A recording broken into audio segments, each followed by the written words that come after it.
Python is awesome, but it has a bit of a reputation. It's kind of slow. I mean, numpy is fantastic whenever we can vectorize things. But when that's not possible, when we can't stay in compiled C++ land and need to keep coming back to the Python interpreter, like in the case of for loops, then yeah, Python is slow. So what? Do we just have to deal with it? Or are we forced to make the trade-off between code that's fast to write or fast to run? Thankfully, no. There are a bunch of just-in-time and ahead-of-time compilers that can accelerate Python. In this video, we're going to take a look at the longest common subsequence problem as a case study. We'll implement a dynamic programming solution using native Python, native C++, and a bunch of other libraries that are built on top of Python. We'll compare their performance and examine how disruptive they are to our usual Python workflow. And spoiler alert, some of these approaches are going to be as fast and actually even a bit faster than my C++ implementation. Let's get started. Now, the longest common subsequence problem is pretty simple. A sequence is just some stuff in a particular order. A subsequence is a selection of elements from the original sequence. A common subsequence is a subsequence of two sequences. And finally, the longest common subsequence is, well, the longest common subsequence. So this length 9 subsequence as opposed to any of the other ones. Usually, this problem is tackled with dynamic programming. Here's a quick rundown of the algorithm. 1. Start with a big old table of zeros, with the number of rows and columns equaling 1 plus the length of the input strings, respectively. And 2. Fill up that table using this optimal subproblem relation. Now, here's what that looks like in Python. Pretty simple, just basically 2 for loops and some if statements. So let's say we've got two 30,000 element lists of 32-bit integers between the values of 0 and 99. How long does it take our Python code to find the longest common subsequence? An eternity, or 256 seconds to be precise. Compare that to a C++ implementation, just about 2.5 seconds. That's a whole 100 times faster. So the question is, how close can we get our Python code to our C++ level performance? And what are we going to have to give up to get there? To start, what about numpy? We often hear that if something's slow in Python, we should try numpy, right? Well, unfortunately, there's not much we can do in this case. We can switch from a list of lists to a numpy array, but since each solution depends on the previous ones, we can't really vectorize anything. But maybe it'll just magically make things faster. Nope. 379 seconds. It actually got slower. Hold on, let's go back to our pure Python for a moment. Now, I'm a huge fan of type hints. With the help of static type checkers like mypy, your codebase will be so much more maintainable. mypyc compiles Python modules to C extensions. It uses the standard Python type hints to generate faster, more optimized code. And as a bonus, it provides runtime type enforcement. To compile a module with mypyc, we can just do mypyc and then yourcode.py in the terminal. If you're doing this as part of a Python package, you can use mypycify in your setup.py file. We don't really need to change anything to use mypyc. We just need to make sure we have type hints to get the most out of it.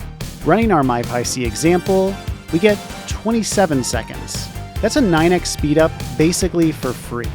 And because mypyc targets general purpose Python, I think it's a great tool to have in your belt. Just try it from time to time and see what it does for your code. What can it hurt? Another way of speeding up Python is to write some of your code in Cython. Cython is an ahead-of-time compiled language that's basically a mashup between Python and C++. It offers a lot of flexibility if you're already familiar with C++ and you want to use some of those C++ libraries within your Python code. But can I be honest for a minute? I don't know C++. Thankfully, I don't have to get some of the benefits of Cython.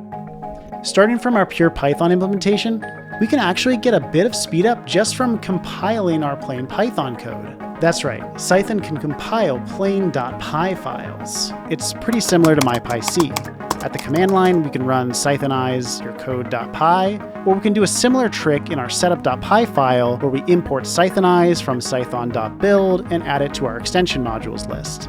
Our example runs in 93.5 seconds, or about a 2.7x speed up from our native Python.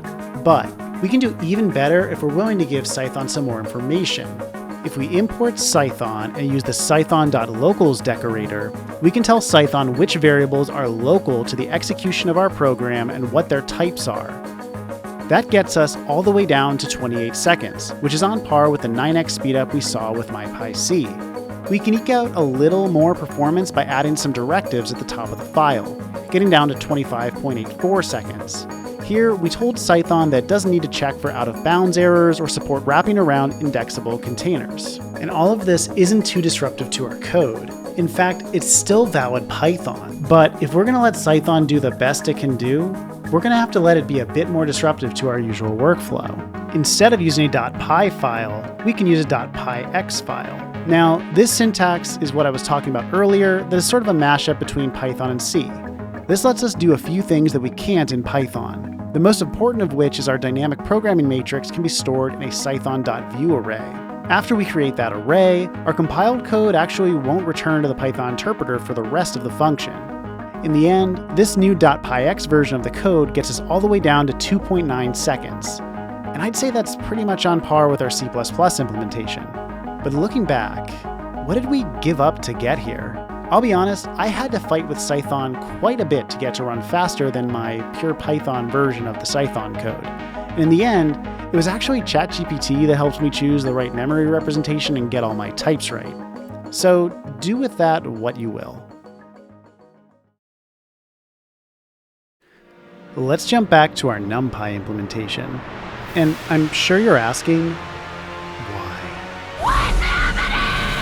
it was our slowest attempt so far. Yeah, I know. But there's something we haven't tried yet. Enter numba. Numba is a just-in-time compiler that works with numpy. We can enable it by starting from our numpy implementation, importing numba, and adding the numba.ngit decorator to it. Running it, we get 2.4 seconds. That's a 100x speedup over our Python implementation, and it's just as fast than our Cython and native C++ implementations. And this was so much easier than Cython. Granted, numba has some limitations. If you use certain Python or NumPy features that are unsupported, it will just fail outright when using the ngit decorator, or default back to plain Python when using the jit decorator. Although numba is less general purpose than mypyc or Cython, this was so easy that if you're doing anything with numpy, especially if it involves for loops or anything that resembles this, then you really need to try numba and see what it could do for you. But while we're at it, here's one more library you might not have heard of. Taichi is a domain-specific language built on top of Python. Its goal is to provide an easy-to-use and flexible interface for writing high-performance code. And by changing just one argument to the taichi init function, your code can be optimized for a bunch of different architectures. Let's write our longest common subsequence solver in taichi. First, we import taichi as ti and initialize the architecture that we want to target. In this case, I chose CPU. Next, I made a simple Python wrapper to initialize a taichi nd array and pass it along with our input sequences into our taichi kernel function. Kernels are basically the gateway between Python and taichi. To create a kernel, we use the taichi kernel decorator. In taichi, arguments need type hints. We use the taichi types nd array for our inputs and the default int for our output. Next, we use the taichi loop config function to serialize our outermost for loop. Otherwise, taichi would just automatically parallelize it. Finally, we swapped the built-in Python max operator with the taichi one. So this was a bit of work, but how fast is it? 2.3 seconds. That's faster than our C++ code and still resembles the Python code that I know and love. We can actually do a bit better if we're willing to make some sacrifices. Suppose that you know that you'll never have to process an input that's larger than, say, 30,000 elements long. Then we can initialize our dynamic programming table once at the module level and use it many times. When we run this version of the code, we get 1.9 seconds, which is the fastest of any of the implementations that we've tried so far. All right, let's take a step back and see just how far we've come. Starting from pure Python, our goal was to achieve the 100x speedup we saw with native C++. Using numpy alone made things worse, but combining numpy and numba's JIT gave us C++ level performance with barely any changes to our code. Both mypyc and Cython's pure Python syntax achieved about a 9 or 10x speedup, which was nice, but still 10x slower than C++. It was only when we switched to Cython's .pyx syntax that we closed the gap and got to C++ speeds. Finally, taichi was just the fastest across the board for both of the implementations that we tried. But this was just one trial, one pair of sequences. Let's focus on the approaches that achieve C++ level performance, and let's conduct 2 more experiments where we see how they perform under different workloads. So for 100 pairs of 30,000 length sequences, Cython was the slowest at 286 seconds, followed by native C++ at 253 seconds. Then we get to our faster than C approaches, with numba finishing in 227 seconds, our dynamically sized taichi ND array implementation at 220 seconds, and our fixed size allocate once approach clocking in at a lightning fast 183 seconds. What happens if we flip the script, and instead of processing a few very large sequences, we process a bunch of little ones? So for 100,000 pairs of 1,000 length sequences, we see mostly the same as before. Cython was the slowest at 300 seconds. Next, our dynamically allocated taichi ND array approach took 249 seconds, followed closely by the native C++ at 246 seconds. Finally, our faster than C approaches were numba at 233 seconds, and our statically allocated taichi approach at 212 seconds. So, even with these different workloads, we're still getting incredible performance. So, there you have it. Python doesn't need to be slow. With tools like mypyc, Cython, numba, and taichi, we can meet or even exceed C++ level performance. Well, at least my naive C++ performance. I'm sure someone in the comments will tell me exactly what I could have done to make that faster, and please do. Of course, there were some trade-offs in how readable and intuitive our Python code was, but the level of speed that we achieved just blew me away. In any case, what do you think? Which tool was your favorite? Do you want to learn more about any of these? Do you already use them in your code? Let me know in the comments. Oh, and sorry for taking like 6 months to put out a new video. I've been trying to learn the basics of filming and lighting and trying to find any way possible to make text on a screen be visually engaging. I've got 2 videos in the works that I think you're really going to enjoy. And yeah, thanks for watching.